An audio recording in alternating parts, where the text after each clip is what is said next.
महाराष्ट्रातील ताज्या घडामोडी जाणून घेण्यासाठी STV महाराष्ट्र चॅनलला सबस्क्राइब करा, शेअर करा आणि बेल आयकॉन प्रेस करा। धुळ्यातील जाणाऱ्या मुंबई-आग्रा महामार्गावरून होणारी अवैध गुटख्याची तस्करी उधळत धुळे स्थानिक गुन्हे शाखेने तब्बल 65 लाखांचा गुटखा पकडला आहे। मध्य प्रदेशाहून धुळ्याच्या दिशेने येणाऱ्या कंटेनरला वेळीच अडवून पोलिसांनी गुटखा माफियांना आणखी एक दणका दिलाय। सोनगीर टोल नाक्याहून गुटख्याची वाहतूक करणारा कंटेनर जाणार असल्याची माहिती मिळताच काल पोलिसांनी सापळा रचून सदरची कारवाई केली आहे। आज दुपारच्या सुमारास संशयित कंटेनर MR38AC 0422 सोनगीर टोल नाक्याजवळील हॉटेल सत्यम समोर येताच LCB पथकाने अडविला। यावेळी वाहनाची झडती घेतली असता मोठ्या प्रमाणावर गुटख्याचा साठा मिळून आलाय। यात 56 लाखांचा शिखर पान मसाला, 8,82,000ची SS तंबाखू व 20 लाखांचा कंटेनर मिळून 85,07,900 रुपयांचा मुद्देमाल हस्तगत करण्यात आला असल्याची माहिती पोलीस अधीक्षक श्रीकांत धिवरे यांनी यावेळी दिली आहे।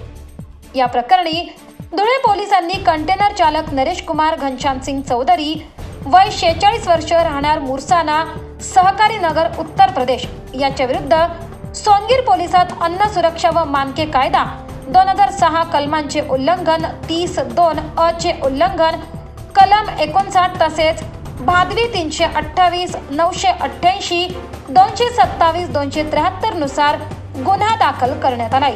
सदरची कारवाई धुळे जिल्हा पोलीस अधीक्षक श्रीकांत धिवरे, अप्पर पोलीस अधीक्षक किशोर काळे यांच्या मार्गदर्शनाखाली पोलीस निरीक्षक दत्तात्रय शिंदे यांनी व त्यांच्या पथकाने केली असल्याची माहिती पोलीस अधीक्षक यांनी यावेळी दिली। एक गोपनीय माहिती मिळाली होती की कंटेनर आहे हरियाणाचा 38AC 0422 हा धुळे मार्गाने डिलिव्हरी करायला गुटखा आणि इतर पान मसाला जे त्यांचे नावं शिखर पान मसाला आणि SS1 टोबॅको तंबाखू असा एक मोठ्या प्रमाणात इलिगली जात आहे। त्या अनुषंगाने PI LCB शिंदे आणि त्यांच्या टीमनं इथे धाड टाकली असता आपण सदर चालकास देखील अटक केली। त्याचं नाव आहे नरेश कुमार घनश्याम चौधरी, हा उत्तर प्रदेशात देखील राहणार आहे। त्याला आपण आता अटक केलेली आहे आणि एकूण साधारणतः 85 लाखाचा माल आपण शिखर मसाला आणि SS1 या गुटख्याचा आपण या ठिकाणी जप्त केलेला आहे।